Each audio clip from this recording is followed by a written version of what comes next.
శుక్లాం బ్రహ్మవిచారసారపరమామాద్యాం జగద్వ్యాపినీం వీణాపుస్తకధారిణీమభయదాం జాడ్యాంధకారాపగాం హస్తే స్ఫాటికమాలికాం విదదతీం పద్మాసనే సంస్థితాం వందే తాం పరమేశ్వరీం భగవతీం బుద్ధిప్రదాం శారదాం. శ్రీ మహాగణాధిపతయే నమః. శ్రీ మహాసరస్వత్యై నమః. శ్రీ గురుభ్యో నమః. ఆంగ్ల నూతన సంవత్సరం 2025వ సంవత్సరానికి స్వాగతం.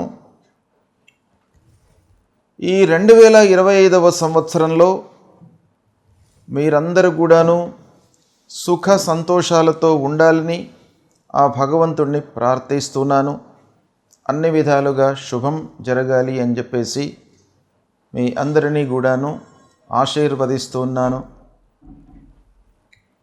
2025వ సంవత్సరంలో 12 రాసుల వారికి గోచార ఫలితాలు ఎలా ఉంటాయి అనేవి తెలుసుకునే ముందుగా నెలవారీ ఫలితాలలో భాగంగా 2025వ సంవత్సరము జనవరి మాసంలో వృషభ రాశిలో జన్మించినటువంటి వారికి గోచార ఫలితాలు ఎలా ఉన్నాయో తెలుసుకుందాం.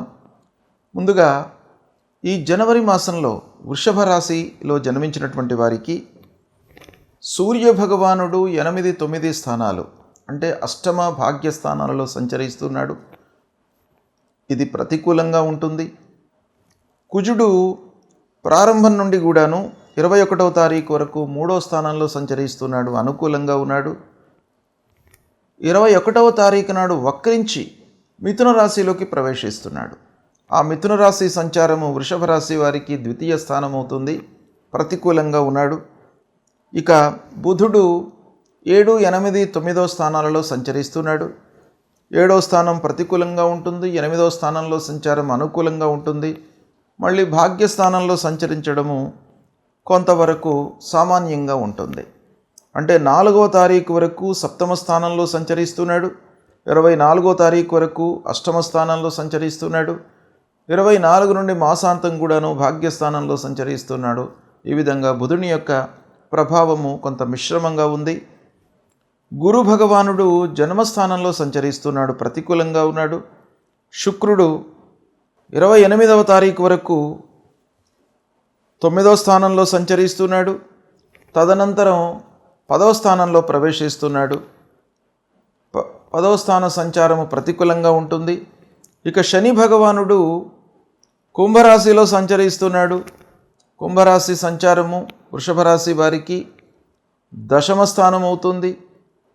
అయితే దశమ స్థానంలో గోచార రీత్యా సంచారం ప్రతికూలమే అయినప్పటికీ వృషభ రాశి వారికి శనీశ్వరుడి యొక్క ఇబ్బంది అంతగా ఉండదు. శని మిత్రుడు కనుక రాస్యాధిపతి వృషభ రాశికి శుక్రుడు శనీశ్వరుడు మిత్రగ్రహాలు కనుక ఇబ్బంది పెట్టడు. అంతేకాకుండా రాస్యాధిపతి అంటే 1-10 కాంబినేషన్లో ఉన్నాడు కనుక శనీశ్వరుడు దశమ స్థానంలో సంచరిస్తున్న సమయంలో కూడాను ఈ వృషభ రాశి జాతకులకు పెద్దగా ప్రతికూలత ఉండదు. ఇక రాహువు 11వ స్థానంలో సంచరిస్తున్నాడు, అనుకూలంగా ఉన్నాడు. కేతువు 5వ స్థానంలో సంచరిస్తున్నాడు, ప్రతికూలంగా ఉన్నాడు. ఈ విధంగా ఈ ముఖ్యమైనటువంటి గ్రహాలు అంటే మాసవారీ ఫలితాలపై ప్రభావాన్ని చూపించేటువంటి గ్రహాలు ఈ స్థానాలలో సంచరిస్తున్నాయి. అయితే ఇందులో ఓవరాల్గా మనం చూసినట్టయితే మిశ్రమ ఫలితాలు ఎక్కువగా కనబడుతున్నాయి. అంటే కొన్ని గ్రహాల మూలకంగా మంచి ఫలితాలు, కొన్ని గ్రహాల మూలకంగా ప్రతికూలమైనటువంటి ఫలితాలు వెరసి మనకు మిశ్రమమైనటువంటి ఫలితాలు ఈ మాసంలో ఉండబోతున్నాయి. అయితే జాగ్రత్తగా ఉండి పనులు చేసుకోవాలి. 1కి 4 సార్లు ఆలోచించండి. ఏదైనా కూడాను పని ప్రారంభించే ముందు అనుభవజ్ఞుల యొక్క సహాయ సహకారాలు తీసుకోండి. వాళ్ళతో కూడాను మీరు డిస్కషన్ చేసిన తర్వాత మీరు నిర్ణయాలు తీసుకోవడము ప్రారంభించడము మంచిది. ఇక కలహాలకు ఆస్కారం ఇవ్వకుండా స్నేహపూర్వకమైనటువంటి వాతావరణము స్నేహితుల మధ్యన, బంధువుల మధ్యన, ఆత్మీయుల మధ్యన మీతో ఎవరైతే క్లోజ్గా మూవ్ అవుతున్నారో వాళ్ళందరితో కూడాను మీరు ఒక ఆత్మీయ భావాన్ని పెంచుకున్నట్టయితే మీకు చాలా సత్ఫలితాలు ఉంటాయి. ఇకపోతే మధ్యవర్తిత్వానికి దూరంగా ఉండండి. అనవసరంగా గొడవలలోకి వెళ్లకుండా మీ పని మీరు చూస్తూ ముందుకు వెళ్ళినట్టయితే మీకు సత్ఫలితాలు కలుగుతాయి. ప్రతి విషయం లోపల కూడాను ఆచితూచి వ్యవహరించండి. ఇది చాలా మీకు మంచిది. ఆదాయంలో ఇబ్బంది ఉండదు. కాదంటే ఖర్చుల విషయంలో కొంత జాగ్రత్త పడాలి, నియంత్రించండి. ఆదాయం స్థిరంగానే ఉంటుంది. వృత్తిపరమైనటువంటి ఇబ్బందులు కొంత ఉన్నప్పటికీ ఓవరాల్గా మీకు వృత్తిపరమైనటువంటి సమస్యలు ఎక్కువగా కనబడట్లేదు. ఏదో విధంగా మీకు అవసరానికి డబ్బు మట్టుకు చేతికి అందుతుంది. రాబడి స్థిరంగా ఉండడం మూలకంగా మీరు కొంత పొదుపుపై మనస్సు నిలుపుతారు. అది కూడాను మీకు శుభసూచకం. ఇక ప్రారంభించిన పనుల్లో కొంత ఆలస్యం గోచరిస్తుంది. బృహస్పతి జన్మస్థానంలో సంచరిస్తున్నాడు. ఈ కాంబినేషన్ మూలకంగా పనులపైన మీరు శ్రద్ధ వహించాలి. అనవసరమైనటువంటి ఆలస్యానికి ఆస్కారం ఇవ్వకుండా ముందే ప్రణాళికతో మీరు ప్రారంభించినట్టయితే ఆ పనుల లోపల ఆలస్యం ఉండదు. తద్వారా ఆర్థికమైనటువంటి ఇబ్బందులు కూడాను మీ పైన పడకుండా ఉంటాయి. ఇక పూర్వము తీసుకున్నటువంటి అప్పుల విషయం, రుణాల విషయం ఆలోచించినట్టయితే కొంత ఈ మాసంలో వృషభ రాశి వారికి ఇబ్బంది కనబడుతుంది. కనుక దీనికి ఒక ముఖ్యమైనటువంటి విషయం ఏంటంటే మీరు నియంత్రించుకోవడం అనేటువంటిది చాలా అవసరము. ఆదాయ వ్యయాలను బేరీజ్ వేసుకోవాలి. మన ఆదాయం ఎలా ఉంది, స్థిరంగా ఉన్నప్పటికీ ఆదాయం ఏ మేరకు వస్తుంది అనేటువంటి విషయంపై మనస్సు నిలిపి వ్యయాన్ని మీరు దృష్టిలో పెట్టుకొని చేస్తూ ఉండండి. ఇకపోతే భూములు, వాహనాల విషయంలో కొన్ని ఇబ్బందులు కనబడుతున్నాయి. మాసం చివరిలో జాగ్రత్తగా ఉండాలి. భూముల విషయం లోపల ప్రారంభంలో మీకు ఇబ్బందులు లేకపోయినప్పటికీ 21 తర్వాత, ఈ మాసం 21 తర్వాత అంగారకుడు రాశి మారుతూ ఉన్నాడు. 2వ స్థానంలోకి వస్తున్నాడు వక్రరీత్యా. కనుక మీకు భూముల విషయంలో తగాదాలు కానివ్వండి, డబ్బు విషయంలో ఇబ్బందులు కానివ్వండి, అక్కడ మీకు తలెత్తేటువంటి అవకాశాలు ఉన్నాయి. కనుక కొంత జాగ్రత్తలు తీసుకోండి. ప్రయాణాలు కలిసి వస్తాయి. అయినప్పటికీ ప్రయాణాలు చేస్తున్నటువంటి సమయంలో మీరు జాగ్రత్త అవసరము. వాహనముల విషయంలో జాగ్రత్తగా ఉండండి. అనవసరమైనటువంటి రిపేర్లు ముందుకు వచ్చే అవకాశాలు ఉన్నాయి. మిషనరీల రిపేర్లు, పారిశ్రామికవేత్తలకు అనవసరంగా మన దగ్గర చేస్తూ ఉన్నటువంటి పని వారితో కొంత ఇబ్బందులు తలెత్తేటువంటి అవకాశాలు మీకు మెండుగా కనబడుతున్నాయి. ఇక ఇంటి వాతావరణము మిశ్రమంగా ఉంది ఈ మాసంలో వృషభ రాశి వారికి. అంటే ప్రారంభం నుండి కూడాను 28వ తారీఖు వరకు మీకు బాగానే ఉంటుంది ఇంటి వాతావరణం. మాసాంతం లోపల అనవసరమైనటువంటి గొడవలు ఇంట్లో జరిగేటువంటి అవకాశాలు ఉన్నాయి. ఓవరాల్గా మీకు ఇంటి వాతావరణం బాగానే ఉంటుందని చెప్పుకోవచ్చును. భార్య, పిల్లలు, కుటుంబ పెద్దల యొక్క సహాయ సహకారాలు మీకు బాగా అందుతాయి. ఇక సంగీత, సాహిత్య, సినిమా ఫీల్డ్లో ఉన్నటువంటి వారికి ఈ మాసం వృషభ రాశి జాతకులకు బాగా కలిసి వస్తుంది. ముఖ్యంగా సాహిత్యవేత్తలకు కొత్త అవకాశాలు వస్తాయి. సంగీత ప్రియులకు కొత్త అవకాశాలు వస్తాయి. మీడియా రంగంలో ఉన్నటువంటి వారికి, కంప్యూటరు రంగంలో ఉన్నటువంటి వారికి, సాఫ్ట్వేర్ రంగంలో ఉన్నటువంటి వారికి కొత్త అవకాశాలు ఈ మాసంలో వచ్చే అవకాశాలు బాగా ఉన్నాయి. దాన్ని సద్వినియోగపరుచుకున్నట్టయితే ఆ అవకాశాలను మీరు ఆదాయం వైపుకు తీసుకువెళ్ళడానికి అవకాశాలు బాగా ఉన్నాయి. కాబట్టి మీరు ఈ మాసంలో నేను చెప్పినటువంటి ఈ వృత్తులలో ఉన్నటువంటి వాళ్ళు తప్పకుండా మీరు రాణిస్తారు. కొంత మనసు పెట్టి పనులు చేయండి. ఇకపోతే రాజకీయ నాయకులకు, పాలిటిక్స్లో ఉన్నటువంటి వాళ్ళు కొంత జాగ్రత్తలు తీసుకోవాలి. కార్యకర్తలతో కానివ్వండి, అధినాయకులతో కానివ్వండి గ్యాప్ ఏర్పడేటువంటి అవకాశాలు ఉన్నాయి. కోర్టు వ్యవహారాలు మీకు బాగానే కలిసి వస్తాయి.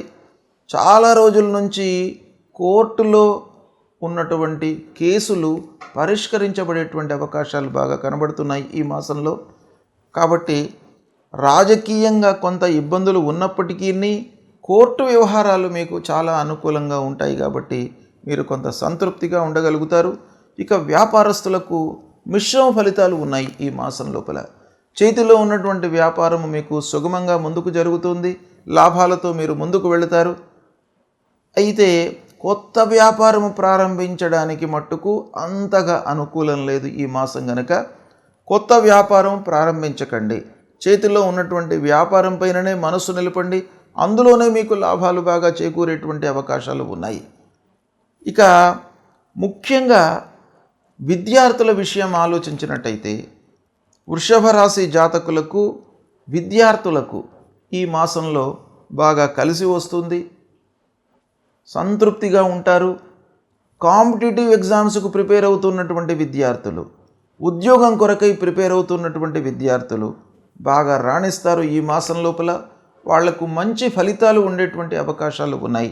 ఉన్నత విద్యకై విదేశాలకు వెళ్ళాలి అనే ప్రయత్నంలో ఉన్నటువంటి వారికి కూడాను ఈ మాసం బాగా కలిసి వస్తుంది. దీన్ని విద్యార్థులు బాగా సద్వినియోగపరచుకోండి. ఇక వృషభ రాశిలో జన్మించినటువంటి వారికి వివాహాది శుభకార్యాల విషయం లోపల పెద్దల యొక్క సహాయ సహకారాలు, సంఘంలో ఉన్నటువంటి మంచి స్థితిలో ఉన్నటువంటి వారి యొక్క సహాయ సహకారాలు, బంధువుల యొక్క సహాయ సహకారాలు బాగా అందుతాయి. మంచి సంబంధాలు చూయించడము, మంచి ఒక ఉన్నతమైనటువంటి స్థితిలోకి వెళ్ళడానికి అందరి యొక్క తోడ్పాటు కూడాను మీకు ఈ మాసంలో బాగా అందే అవకాశాలు ఉన్నాయి. ఈ విధంగా మీకు ఫలితాలు అనుకూలంగానే ఉన్నాయి. అయినప్పటికీ ఓవరాల్గా కొన్ని విషయాలలో మిశ్రమ ఫలితాలు గోచరిస్తున్నాయి. ఇక ఈ జనవరి మాసంలో వృషభ రాశి వారికి ఏ గ్రహాలు ప్రతికూలంగా ఉన్నాయి అనేటువంటి విషయం మనం ఆలోచించినట్టయితే సూర్య భగవానుడు ప్రతికూలంగా ఉన్నాడు. సూర్యుడు 8-9 స్థానాల్లో సంచరిస్తున్నాడు గనక సూర్యనారాయణుడి ప్రీత్యర్థమై మీరు పరిహారం చేసుకోవాలి. ఏం చేయాలి? సూర్యుని విషయం లోపల ప్రతినిత్యం కూడాను మీరు ఈ నవగ్రహాల లోపల సూర్య భగవానుడికి శాస్త్రంలో చెప్పినటువంటి మూల మంత్రము, మూల శ్లోకము ఉంది. దాన్ని ప్రతినిత్యం కూడాను ఒక 6 సార్లు మీరు చదవండి, జపించండి. జపా కుసుమ సంకాశం కాశ్యపేయం మహద్యుతిం తమోరిం సర్వపాపఘ్నం ప్రణతోస్మి దివాకరం అనేటువంటి ఈ మూలమంత్రాన్ని ప్రతినిత్యం కూడాను చదువుకోండి. ఉదయం పూట స్నానం చేసిన తర్వాత సూర్యభగవానుడికి 12 సార్లు నమస్కారం చేసుకోండి. సూర్యాయ నమః, మిత్రాయ నమః, రవయే నమః, ఇలా 12 పేర్లు ఉంటాయి సూర్యభగవానుడికి. ఆ 12 పేర్లు ఉచ్చరిస్తూ సూర్యనారాయణుడికి మీరు ప్రతినిత్యం కూడాను 12 వారం నమస్కారం చేస్తూ, భూమికి కూడాను అదేవిధంగా 12 సార్లు నమస్కారం చేసినట్టయితే మీకు ఆరోగ్య సమస్యలు లేకుండా భగవంతుడు మిమ్మల్ని కాపాడుతాడు. ప్రతి మనిషికి కూడాను ప్రధానమైనటువంటిది ఆరోగ్యం. ఆరోగ్యమే మహాభాగ్యం. ఆరోగ్యం మనకు వికటించినట్టయితే పనులు చేయడానికి మనసొప్పదు, శరీరం సహకరించదు. కాబట్టి ఆరోగ్యానికి ప్రప్రథమంగా మీరు ప్రాధాన్యత ఇవ్వాలి. అది సూర్యనారాయణుడి యొక్క అనుగ్రహం మూలకంగా మీకు కలుగుతుంది. ఇక జన్మస్థానంలో గురువు సంచరిస్తున్నాడు కనుక గురు భగవానుడి యొక్క అనుగ్రహం కూడాను మీకు కావాలి. గురు భగవానుడి యొక్క అనుగ్రహం మీకు ఏ విధంగా అందుతుంది? తల్లిదండ్రులను సేవించడం మూలకంగా మీకు ఆ గురుగ్రహం యొక్క అనుగ్రహం లభిస్తుంది. తల్లిదండ్రులు ప్రప్రథమ గురువులు కాబట్టి వారిని ప్రతినిత్యం కూడాను సేవించండి. మీరు లేవగానే తల్లిదండ్రుల యొక్క యోగక్షేమాలు తెలుసుకోండి, వాళ్ళ ఆరోగ్యం ఎలా ఉందో కనుక్కోండి, వాళ్లకు కావలసినటువంటి సపర్యలు చేయండి, వాళ్ళ యొక్క అనుగ్రహాన్ని పొందండి. ఇది మీకు చాలా కలిసి వస్తుంది. అదేవిధంగా సద్గురువుల యొక్క దర్శనాన్ని చేసుకోండి. సద్గురువులు మీకు ఒక బోధిస్తారు, మీకు భగవంతుడి గురించి మీకు చెప్తారు, ధర్మం గురించి చెప్తారు. కాబట్టి ఆ సద్గురువులను సందర్శించుకోండి. దత్తాత్రేయ స్వామి దేవాలయానికి వెళ్ళండి, దక్షిణామూర్తి స్తోత్ర పారాయణాన్ని చేయండి. ఈ విధంగా మీరు చేసినట్టయితే గురు భగవానుడు మీకు అనుకూలంగా అన్ని రకాలుగా అనుగ్రహిస్తాడు. విఘ్నేశ్వరుణ్ణి పూజించండి. ఆ గణపతిని పూజించడం మూలకంగా మీరు చేసేటువంటి పనుల లోపల ఆలస్యము, ఆటంకాలు రాకుండా ఉంటాయి. కాబట్టి విఘ్నేశ్వరుణ్ణి పూజించండి. రోజు దగ్గర ఉన్నటువంటి గణపతి దేవాలయానికి వెళ్ళి మీరు ఆఫీసుకు వెళ్ళే సమయం లోపల కానివ్వండి, తిరిగి వచ్చే సమయం లోపల కానివ్వండి, ఒక్కమారు గణపతిని సందర్శించుకోండి. ఆటంకాలు లేకుండా ఉంటాయి. ప్రతి నెల లోపల కూడాను పౌర్ణిమ తర్వాత సంకష్టహర చతుర్థి అనేటువంటిది వస్తుంది. ఆ సంకష్టహర చతుర్థి రోజున ఉదయం నుండి చంద్రోదయ సమయం వరకు ఉపవాసము చేసి, ఆ చంద్రోదయం తర్వాత చంద్రుణ్ణి దర్శించిన తర్వాత మీరు ఉపవాసం వీడి భుజించినట్టయితే ఆ గణపతి యొక్క అనుగ్రహం మీకు లభిస్తుంది. మీరు చేసేటువంటి పనుల లోపల ఆటంకాలు లేకుండా ఉంటాయి, నిర్విఘ్నంగా మీకు కొనసాగుతాయి. కాబట్టి ఈ పరిహారాలను మీరు ఆచరించినట్టయితే వృషభ రాశి జాతకులకు ఈ జనవరి మాసం శుభప్రదంగా ఉంటుంది. ఈ జనవరి మాసంలో మకర సంక్రాంతి ప్రవేశమవుతుంది. ఇది పెద్ద పర్వకాలం. సంక్రాంతి మేష సంక్రమణ మొదలుకొని మీన సంక్రమణ వరకు, అంటే ప్రతి నెలకు సూర్యభగవానుడు ఒక రాశి నుంచి ఇంకో రాశికి ప్రవేశిస్తాడు. అందులో మకర రాశిలోకి ప్రవేశించడము అనేటువంటిది చాలా గొప్ప సంక్రాంతి. కాబట్టి ఈ సంక్రాంతి పండుగ 14వ తారీఖున 14 జనవరి 2025 రోజున ఉదయం సూర్యభగవానుడు 8:54 మకర రాశిలోకి ప్రవేశిస్తున్నాడు. కనుక ఈ మకర రాశి ప్రవేశించినది మొదలుకొని 6 మాసాల వరకు ఉత్తరాయణంగా మనం పరిగణిస్తాం. అంటే ఈ ఉత్తరాయణం అనేటువంటిది దేవతలకు దివాభాగం, రాక్షసులకు రాత్రి భాగం. కనుక ఈ ఉత్తరాయణం ప్రారంభమైన తర్వాత మంచి పనులు చేసుకోవడానికి, శుభకార్యాలు చేసుకోవడానికి అత్యుత్తమమైనటువంటి పర్వకాలంగా మనకు శాస్త్రాలు చెప్తున్నాయి. గనక ఈ మకర సంక్రాంతి రోజున మనము ఏం చేయాలి అనేటువంటి విషయాన్ని మనం చూసినట్టయితే, ఈ సమయం లోపల ఏ సమయము ప్రవేశమైనది మొదలుకొని, అంటే ఉదయం 14వ తారీఖు నాడు 8:54 మకరానికి సూర్యభగవానుడు ప్రవేశిస్తున్నాడు. అది మొదలుకొని సాయంత్రం 4:54 వరకు సంక్రాంతి పుణ్యకాలం అనేటువంటిది ఉంటుంది. ఈ పుణ్యకాలం లోపల మనం ఏం చేయాలి అనంటే, స్నానదాన జప పితృదేవతలకు తర్పణాలు చేసుకోవాలి. అంటే స్నానం, నదీ స్నానం చేయడము, లేదా తీర్థ స్నానం చేయడము, సముద్ర స్నానం చేయడము, లేదా మనకు మహానదులకు వెళ్ళి స్నానం చేయడం అనేటువంటిది ఈ మకర సంక్రాంతి రోజున చాలా ఉత్తమమైనటువంటిది. తర్వాత మనకు తోచిన రీతిగా దానం చేసుకోవాలి. అంటే ఈ పర్వకాల సమయం లోపల మనం ఏదైతే దానం చేస్తామో అది అక్షయ్యమైనటువంటి పుణ్యఫలాన్ని ఇస్తుంది.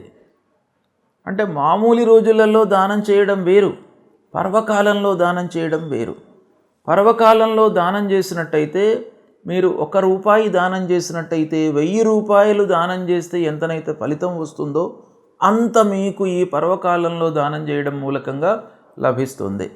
కాబట్టి ఈ పర్వకాలం లోపల, సంక్రాంతి పర్వకాలం లోపల దానానికి అత్యంతమైనటువంటి ప్రాధాన్యత ఉంది.